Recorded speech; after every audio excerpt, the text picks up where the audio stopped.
오늘 이 아침에 하나님의 은혜가 여러분들에게 임하기를 축원합니다.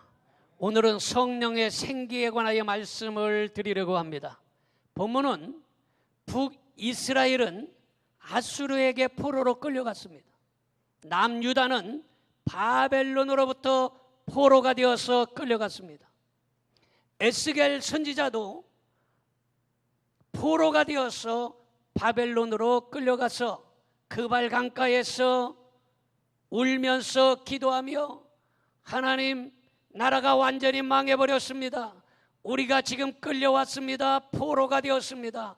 중이 되었습니다 하면서 몸부림치며 그발 강가에서 기도하는 도중에 하나님께서 신령한 세계를 열어주시면서 환상을 보여주었습니다.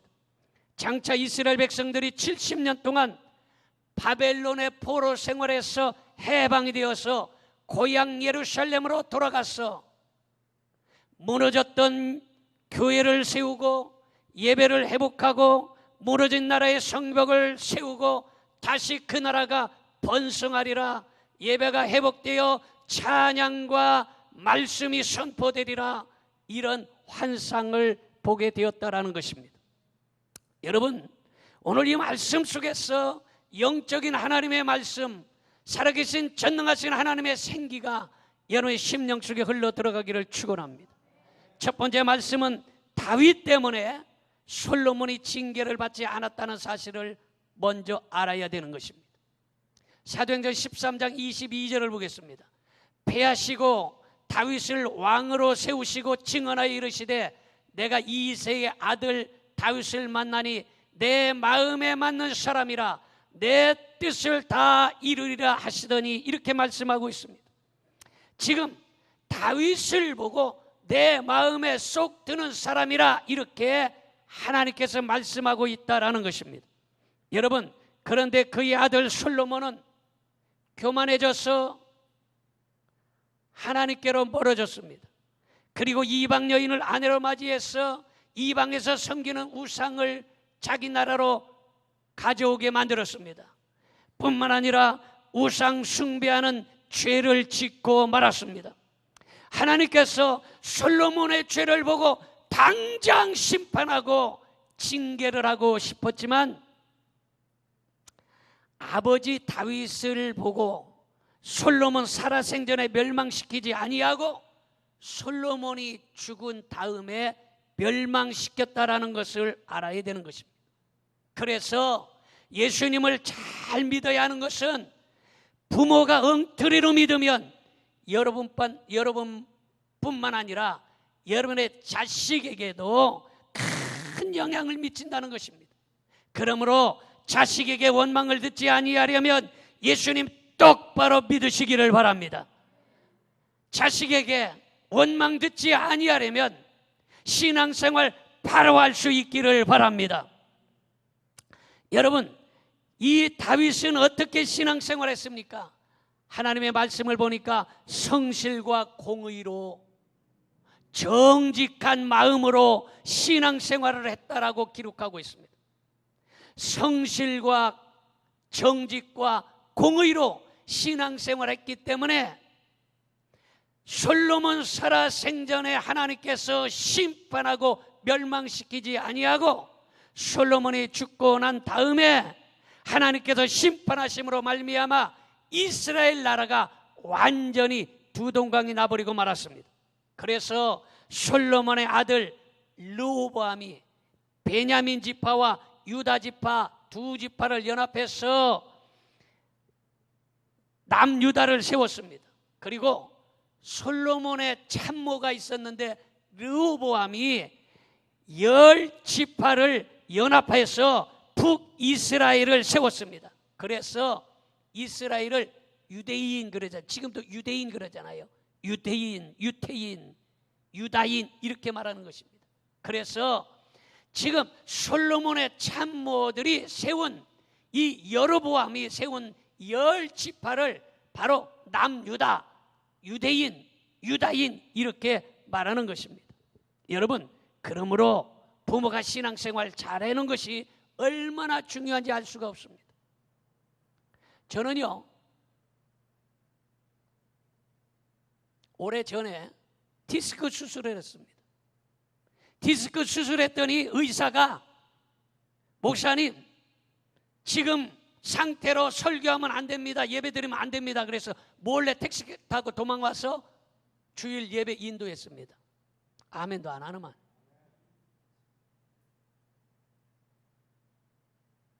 여러분 아시는 분들은 아시겠지만 제가 몇 년 전에 맹장 수술했습니다. 맹장 수술해서 움직이지도 못하고 있는 그때에 12월 31일 송구영신 예배 설교 다 하고 온 성도, 그 많은 성도 다 안숙기도 했어. 그리고 나서 병원에 들어갔다가 치료받고 나왔는데 그 후유증으로 골맞던 이 수술했던 부분이 골마가지고 2달 동안 고름이 나와서 고생을 했습니다. 그 아버지의 그 아들이라고 작은 아들 이요셉 목사님이 수술을 했어요.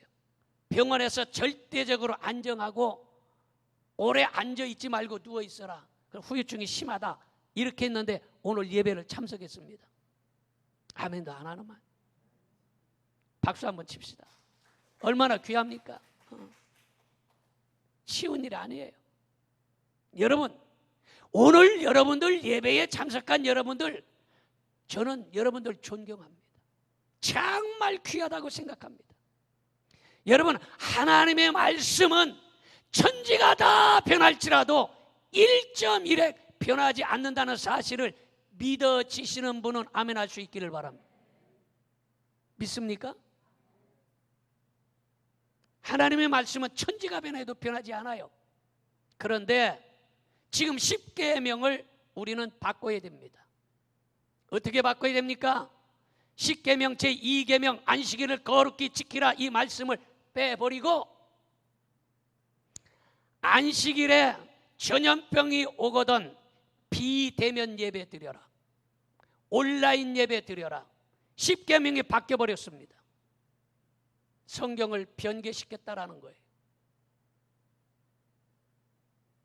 여러분, 성경 어디에 비대면 예배가 있습니까? 있으면 갖고 오세요. 제가 1억 드릴게. 성경에 어디에 온라인 예배 있습니까? 가지고 오세요. 제가 1억 드릴게. 성경에도 없는 비대면 예배, 온라인 예배라는 것을 만들어서 어떻게 해서라도 사단 원수 마귀는 예배 못 드리게 방해합니다. 10계명을 변개시키는 것입니다. 여기에 속아서는 안 되는 것입니다. 그렇게 서슬퍼른 박정희 유신 시대도 교회 문을 닫으라고 안 했습니다. 군합발로 나라를 쟁탈한 전두환 시대에도 교회 문 닫으라고 하지 않았습니다. 지금은 민주국가예요. 그런데 이런 핑계 저런 핑계 대면서 두 주간만 문 닫아라. 지난번에 3.1절에 문 닫았습니다. 해결 안 됐어요. 계속해서 근 1년 동안 여러분 교회 온라인 예배로 드렸던 교회들이 많이 있습니다. 그런데 또 두 주간 또 비대면으로 예배 드려라 또 합니다.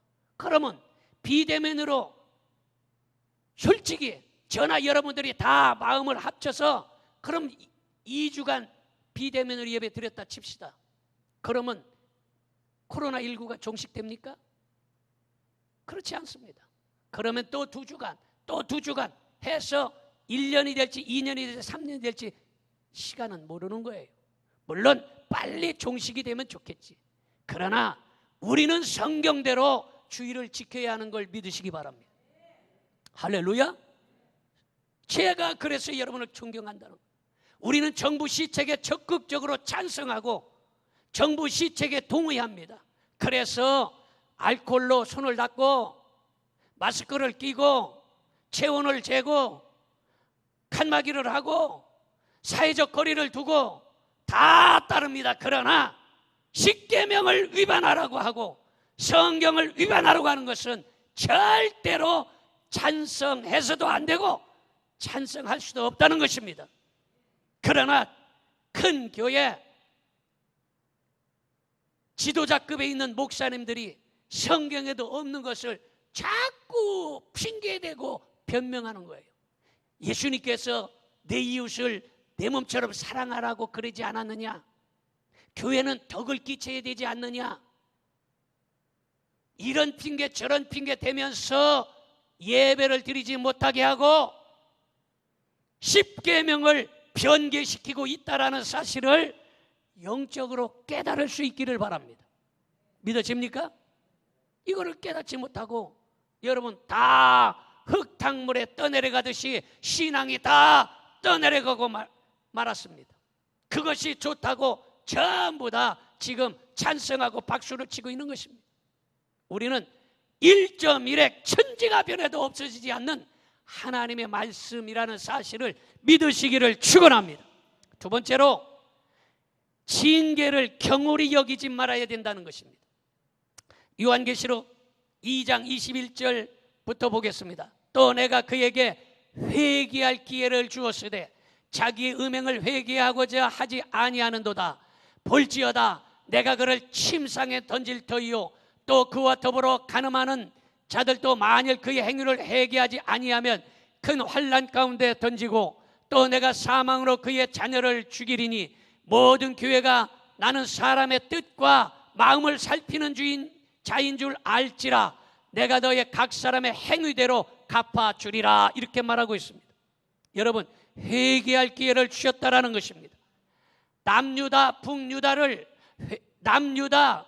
북이스라엘을 회개하라고 심판을 했는데 여러분 심판했는데 그들은 듣지 않았다라는 것입니다. 먼저 남유다와 북이스라엘은 회개하지 않았습니다. 같은 민족끼리 계속 싸움으로 아수르를 통하여 아예 북이스라엘을 없애버리고 포로로 끌려가 버리고 말았습니다. 1차 징계가 올 때에 빨리 회개해야지 회개하지 아니하면 2차 징계가 오는 것입니다. 아까 우리 한세호 목사님 기도하는데 여러분 징계가 지금 또 태풍이 올까 두렵다고 기도했지 않습니까? 여러분 잘 알듯이 1차 코로나로 징계가 왔다 우리가 깨달을 수 있어야 되는 것입니다. 안 깨달으니까 제주도부터 북한까지 오르락 내리락 하면서 여러분 폭우로 완전히 다 쓸어버렸습니다. 그러면 깨달아야 되는데 2차 징계가 와도 깨닫지 못하고 계속해서 인간의 뜻과 인간의 방법대로 살면 안 되는 것입니다. 우리는 이 세상에 되어지는 모든 일들이 하나님의 섭리로 알고 그거를 깨달을 수 있는 여러분들의 믿음이 되기를 주의 이름으로 축원합니다. 여러분 2차 징계를 당했는데도 깨닫지 아니했습니다. 이스라엘이 징계 당하는 것을 보고 남유다는 빨리 회개해야 하는데 회개하지 않았습니다. 옆 사람 징계 받는 것을 보면 회개해야 되는데 고집이 세서 회개하지 않고 버팅깁니다. 다른 사람이 당하는 징계를 경홀히 여기지 말아야 하는 것입니다. 따라합시다. 다른 사람이 당하는 징계를 경홀히 여기지 맙시다. 경홀히 가볍게 여기지 말라는 것이에요. 코로나19 이걸 가볍게 여기지 말아야 하는 것입니다. 폭우가 쏟아지는 거 가볍게 여기지 말아야 돼요. 태풍이 오는 거 가볍게 여기지 말아야 돼요. 이러한 것들은 사람이 어떻게 할 수 있는 일들이 아닙니다. 하나님께서 하실 수 있는 일들이에요. 이러한 사실을 깨닫고 창조주 여호와 앞에 전능하신 하나님 앞에 통회하고 자복할 수 있는 나라와 민족이 되어야 되고 주의 종과 성도들이 되어야 된다는 사실을 믿으시기를 바랍니다. 역대상 9장 1절을 보겠습니다. 온 이스라엘이 그 계보대로 계수되어 그들은 이스라엘 왕조 실록에 기록되니라. 유다가 범죄함으로 말미암아 바벨론으로 사로잡혀 갔더니 유다가 범죄함으로 말미암아 사로잡혀 가버리고 말았습니다. 여러분 회개하지 않는 남유다는 바벨론에게 완전히 망해버렸습니다. 2차 징계를 받고 완전히 망하고 포로로 끌려갔으면 회개해야 했는데 회개하지 아니하고 유다와 이스라엘은 끌려가서도 서로 쌈박질하고 있었습니다. 우리나라도 그러지 않습니까? 우리나라가 일본에게 완전히 패망해서 36년 동안 일제 압제를 당했습니다. 이때 상해로 가서 항일 투쟁을 했던 사람들이 한마음 한뜻으로 항일 투쟁을 해야 되는데, 거기서도 여러분 김구파, 이승만파, 박헌영파 뭐 어쩌고 저쩌고 하면서 자기들끼리 쌈박질하고 있었어요. 여러분, 징계를 받으면 깨달을 수 있어야 되는데 우리나라도 36년 동안 징계를 받는데 깨닫지 못하고 있었습니다. 여러분, 그 후 아수르와 바벨론이 서로 싸움이 나가지고 어부지리로 이스라엘이 해방이 되는 것입니다. 우리나라도 똑같이 우리 힘으로는 절대로 일본의 손아귀에서 벗어날 수 없었습니다. 잘 아시잖아요. 절대로 벗어날 수 없었습니다. 그런데 일본이 교만해져 가지고 진주만을 폭격을 했습니다. 그때에 미국이 화가 나서 안 되겠다, 저거 그냥 둬서는 안 되겠다 해가지고 일본 히로시마 나가사키에 원자탄을 떨어뜨려서 일본이 미국 때문에 졸지에 항복해서 우리나라가 어부지리로 해방이 된 거예요. 이스라엘과 똑같은 상황에 지금 처해 있는데 우리나라 인생들이 지금 깨닫고 있지 못하고 있다는 것입니다. 오늘 이 시간에 이 말씀을 듣고 깨달을 분들은 깨달을 수 있기를 바랍니다. 세 번째는 성령의 생기가 들어가야 살아나는 역사가 일어나는 것입니다. 에스겔서 37장 1절을 보겠습니다. 여호와께서 권능으로 내게 임재하시고 그의 영으로 나를 데리고 가서 골짜기 가운데 두셨는데 거기 뼈가 가득하더라, 이렇게 말하고 있습니다. 여러분, 꿈도 희망도 없는 절망적인 상황에 하나님께서 에스겔 선지자를 세우셨습니다. 에스겔이 하나님 앞에 처절하게 기도할 때에 커다란 공동묘지를 보여주셨는데 이 공동묘지에 수많은 해골떼들이, 뼈다귀들이 가득했습니다. 그런 환상을 보고 있는 에스겔에게 하나님께서 말씀하시기를 에스겔아 무엇을 보느냐? 에스겔이 대답하기를 하나님, 제가 어마무시한 뼈를 보나이다. 그러냐? 네 생각에 저 뼈들이 살 수 있겠다고 생각하느냐? 하나님, 저는 잘 모르지만 주께서 아시나이다. 그래라, 그러면 말씀을 대언하라. 그래서 에스겔이 마른 뼈들을 향하여 하나님의 말씀을 들을지어다. 생기가 너에게 들어갈지어다. 너희는 살아나리라. 에스겔이 하나님의 말씀을 대신 증거했다라는 것입니다. 그랬더니 에스겔이 하나님의 말씀을 대신 전했더니 사방에서 바람이 술술술술술 불어오더니 흩어졌던 뼈들이 자기 자리로 철커덕 들어가서 맞습니다.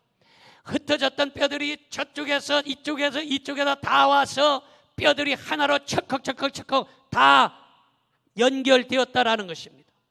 여러분, 분명히 알아야 될 사실은 이 뼈는 말씀을 의미하는 것입니다. 말씀에 의지해야 뼈들이 하나로 연결되는 역사가 일어난다는 사실을 믿으시기를 바랍니다. 말씀에 순종할 수 있기를 바랍니다. 하나님의 말씀은 천지가 변할지라도 1.1획 변하지 않은 것입니다. 여러분, 아무리 교회가 크고 아무리 많이 모이고 아무리 시설이 좋다 할지라도 하나님의 말씀 10계명 제2계명을 안식일을 거룩히 지키라고 했는데도 불구하고 그것을 비대면으로 바꾸고 10계명을 변개시켜서는 절대로 안 된다라는 사실을 믿으실 수 있기를 축원합니다. 여러분, 뼈 사이에 힘줄이 뻗어나 연결되었습니다. 이 힘줄은 믿음의 혈관을 의미하는 것입니다. 뼈만 연결됐다고 해서 되는 것이 아닙니다. 힘줄이 쑥 나와가지고 힘줄이 연결되었는데 이 힘줄은 믿음을 의미하는 것입니다. 여러분, 이 힘줄 혈관이 막혀버리면 뇌출혈 걸려서 중풍병이 되기도 하고 사람이 죽기도 하고 전신마비, 반신불수가 되는 것이에요. 마찬가지로 우리의 믿음의 혈관에 이 예수 그리스도의 보혈의 피가 쌩쌩하게 잘 돌아야 한다는 사실을 믿으시기를 바랍니다. 그 다음에 마른 뼈에 살이 통통하게 차올랐습니다. 살이 차올랐다 이 말, 이 살결은 은혜를 의미하는 것입니다. 은혜 없는 교인 생각해 보세요. 뼈다귀는 연결됐습니다. 힘줄은 붙었습니다. 그런데 살이 없다고 쳐요. 은혜가 없다면 뼈다귀끼리 부딪히면 덜거덕 소리가 날 수밖에 없는 것이에요. 살이 통통하게 은혜의 살이 올라야 한다는 사실을 믿으시기 바랍니다. 그래서 은혜가 없는 성도는 뼈다귀 부딪히는 불평소리, 원망소리, 미움과 시기와 질투가 나올 수밖에 없는 것입니다. 그러므로 제가 오늘 여러분들에게 하나님의 말씀을 대언하노니 뼈들이 연결되는 역사가 일어나고 힘줄이 쑥쑥 나와서 연결되기를 바라고 은혜의 살이 가득 차오르기를 축원합니다. 그러면 살만 올랐다고 되는 것이 아니에요. 그 살 위에 가죽이 있어야 되는 것입니다. 우리의 살가죽이라고 그래요. 그게 바로 피부인 것입니다.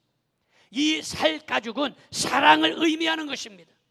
그래서 사랑스럽게 보이려고 얼굴에 화장을 합니다. 피부가 건강해야 병을 예방하는 것입니다. 그러므로 사랑의 피부가 건강해야 시기, 질투, 미움, 마귀가 틈타지 못하며 영적인 병에 걸리지 않는다는 사실을 믿으시기 바랍니다. 뼈가 붙고 힘줄이 연결되므로 살이 오르고 가죽이 덮였습니다. 그런데 문제는 그 속에 생기가 없었다는 것이에요.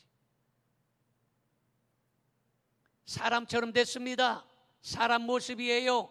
교인 같아요. 그런데 그 속에 생기가 없다는 것이에요. 십자가를 달았어요. 모습은 교회예요. 간판도 교회예요. 그 속에 생기가 없다는 것입니다. 이것이 문제예요. 생기가 들어가야 되는 것입니다. 여러분, 생기가 없으면 그것은 시체예요. 누가 시체 보고 아름답다, 죽은 시체 보고 아름답다고 할 사람 아무도 없습니다. 시체에 생기가 들어가야 살아나는 역사가 일어나는 것입니다. 그러므로 생기는 성령을 의미하는 걸 믿으시기 바랍니다. 그래서 성령은 루하흐라고 얘기해요. 히브리어로 루하흐, 이런데 이 루하흐는 바람이라는 뜻입니다. 에스겔이 다시 태어나니 생기의 바람이 불어와서 콧구멍으로 쓱 들어갔더니 죽은 시체가 벌떡 일어나서 군대가 되었다는 사실을 믿어지시기를 바랍니다. 시체에 바람이 쑥 들어가니까 시체가 벌떡 일어나 사람이 되어서 움직이더니 군대가 되었어요. 힘 있는 군대가 되었다라는 것입니다. 여러분, 교인이라는 이름은 있습니다. 직분자라는 이름은 있습니다. 교회라는 간판은 달았습니다. 십자가도 위에 올려붙였고 교회도 커다랗고 아름답습니다. 그런데 그것에 생기가 없으므로 시체나 다름없다는 것입니다. 그래서 이 나라 교회가 시체가 되어서 믿지 않는 사람들이 손가락질합니다. 시체가 되었기 때문에 아무렇게나 정부에서 묶어버리는 것입니다. 발목을 묶어버려서 끌고 다녀버리는 것입니다. 여러분, 우리가 정신을 차리고 오늘 하나님의 말씀이 태어나는 이 순간에 여러분들의 코에 생기가 들어가기를 바랍니다. 우리 교회에 생기의 바람이 불어올 수 있기를 주님의 이름으로 축원합니다. 이 생기가 들어가야 됩니다. 교인이라는 이름은 있지만 해골뼈와 같이 영이 죽어 있으면 성령 받지 못한 사람, 성령이 떠난 교회, 이것은 시체에 불과하다라는 것입니다. 그래서 요한계시록 3장 1절에 그렇게 말합니다. 사대교회의 사자에게 편지하라. 하나님의 7영과 7뼈를 가지신 이가 이르시되 내가 내 행위를 아노니 내가 살았다 하는 이름은 가졌으나 죽은 자로다. 내 교회가 코로나19가 없을 때 살은 것 같았어요. 코로나19가 없을 때는 그 교회가 쌩쌩한 것 같았어요. 코로나19가 없을 때는 그 교회가 은혜가 넘치는 것 같았어요. 코로나19가 없을 때는 그 사람 믿음이 좋아 보였어요. 그런데 코로나19가 왔더니 시체네. 살았다 하는 이름은 가졌지만 죽었구나. 살았다 이름은 가졌지만 시체구나. 지금 주님께서 4대 교회를 책망하시는 그 말씀을 들으실 수 있기를 바랍니다. 뼈가 들어맞고 힘줄이 생기고 살이 오르며 가죽이 덮여도 생기가 없으면 무서운 시체인 것입니다. 시체를 보고 기쁘고 기분 좋다고 하는 사람 없습니다. 오늘날 교회와 신자가 이와 같다라는 것입니다. 깨달을 수 있기를 바랍니다. 여러분 눈에 보이지 않습니까? 보이잖아요. 저만 보는 게 아니잖아요. 여러분도 보고 있잖아요. 여러분 지금 한국 교회 시체잖아요. 한국의 교회 성도들 시체잖아요. 아이고 그렇게 믿음이 있는 줄 알았는데, 그렇게 그 교회가 컸는데, 그렇게 그 교회에 많이 모이는데 다 보고 있잖아요. 코로나19 왔더니 시체였네. 그 권사님 시체였네. 그 목사님 시체였구만. 그 코에 생기가 없었네. 성령의 생기가 들어가지 못했네. 우리는 보고 있잖아요. 저만 보는 게 아니잖아요. 믿음 있는 사람, 하나님의 말씀을 가진 사람이라면 그 눈이 열려서 다 보는 것입니다. 할렐루야. 여러분, 그러므로 오늘 이 시간에 이 성령의 생기가 들어가야 된다라는 것입니다. 여러분 겉으로 교인 같아도 그 속에 성령의 생기가 없으면 영적으로 죽은 시체와 같은 것입니다. 그런데 그 마른 뼈에 생기가 들어갔습니다. 마른 뼈에 생기가 들어갔더니 군대가 되었어요. 무엇 같습니까? 여러분, 전기가 전선으로 들어가면 전등에 불이 켜집니다. 아멘 합시다. 시체 같은 선풍기에 스위치를 누르면 전기가 들어와서 바람을 일으킵니다. 이해가 안 되나비요? CD에 전기를 넣으면 아름다운 음악이 흘러나옵니다. 죽어있는 CD, 죽어있는 선풍기, 죽어있는 에어컨, 죽어있는 마이크, 죽어있는 전등에 전기가 들어가면 살아나는 역사와 마찬가지로 한국 교회에 성령의 생기가 들어가야 하는 것입니다. 성도들에게 성령의 생기가 들어가야 하는 것입니다. 그래야 사명 감당할 수 있는 역사가 일어나는 것입니다. 마지막으로 그의 나라와 그의 의를 구해야 무덤에서 나올 수 있는 것입니다. 에스겔서 37장 12절을 보겠습니다. 그러므로 너는 대언하여 그들에게 이르기를 주 여호와께서 이같이 말씀하시기를 내 백성들아 내가 너희 무덤을 열고 너희로 거기에서 나오게 하고 이스라엘 땅으로 들어가게 하리라.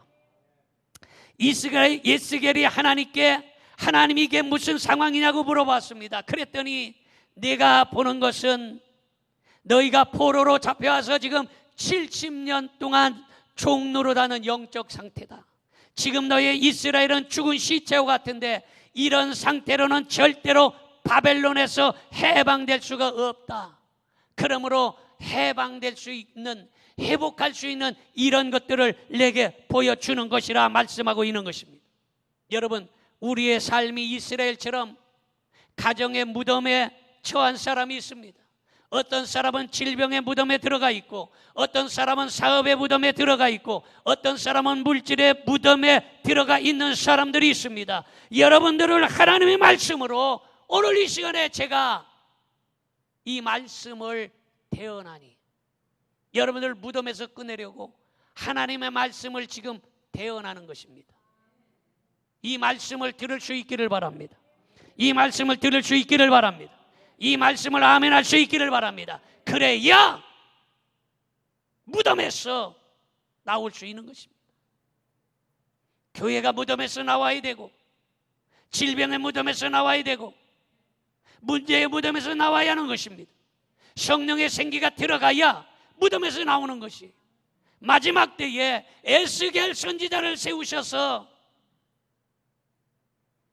마른 뼈다귀들에게 말씀을 대언하여 생기를 집어넣어 살려서 군대를 만들었던 것처럼 오늘 이 시간에 이 코로나19로 말미암아 혼란스러운 이 나라 이 땅 위에 부족한 종을 세우셔서 살아있는 생기의 말씀을 여러분에게 증거하오니 이 말씀이 여러분들에게 들어가서 여러분은 믿음의 군사가 되기를 바랍니다.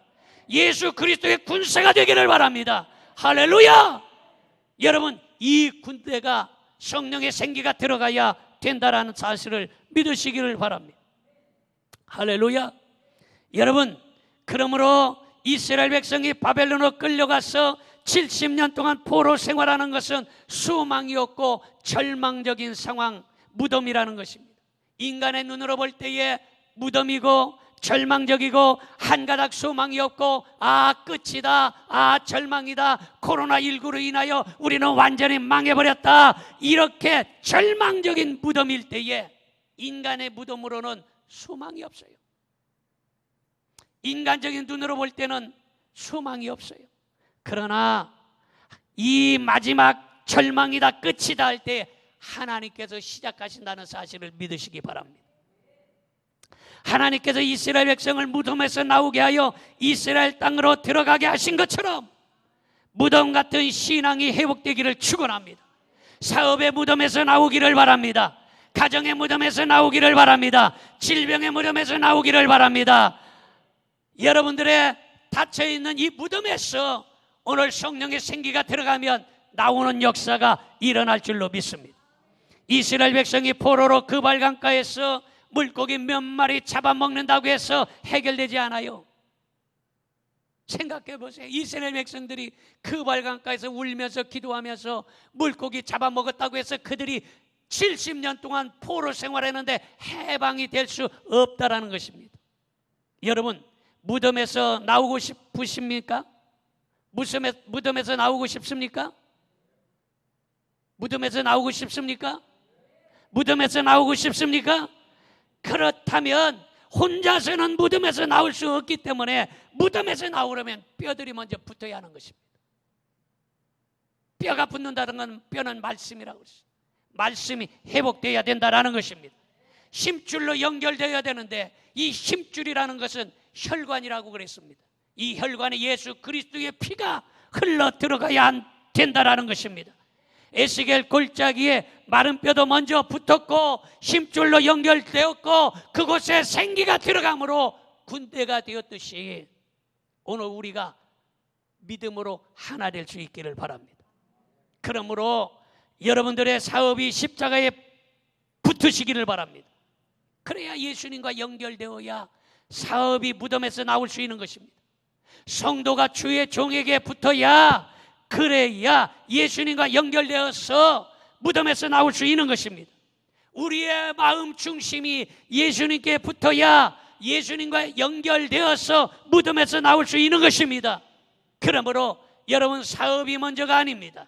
직장이 먼저가 아닙니다. 친구가 먼저가 아닙니다. 가정이 먼저가 아닙니다. 자녀와 잔치집이 먼저가 아닙니다.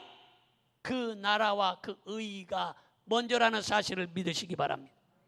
거룩한 주일이 먼저인 걸 믿으시기 바랍니다. 예배가 먼저인 걸 믿으시기 바랍니다. 예수님이 먼저고 교회가 먼저인 걸 믿으시기를 바랍니다. 그러므로 그의 나라와 그의 의를 먼저 구해야 무덤에서 나올 수 있는 것입니다. 성령의 생기가 들어가야 예수 그리스도의 군대가 되어서 사단 원수 마귀의 무덤에서 나올 수 있는 것입니다. 그러므로 제가 말씀드리는 이 말씀이 전 세계로 방송이 돼서 다 세계 사람들이 볼 사람들은 봐요. 여러분, 그래서 이 말씀이 한국 교회를 살리는 말씀이 되고 한국 교회 목사님들을 살리는 말씀이 되고 한국 교회 성도를 살리는 말씀이 되어서 이 생기가 들어가서 마른 뼈다귀들이 군대가 되는 역사가 일어날 수 있기를 축원합니다. 기도하겠습니다. 전능하신 아버지 하나님,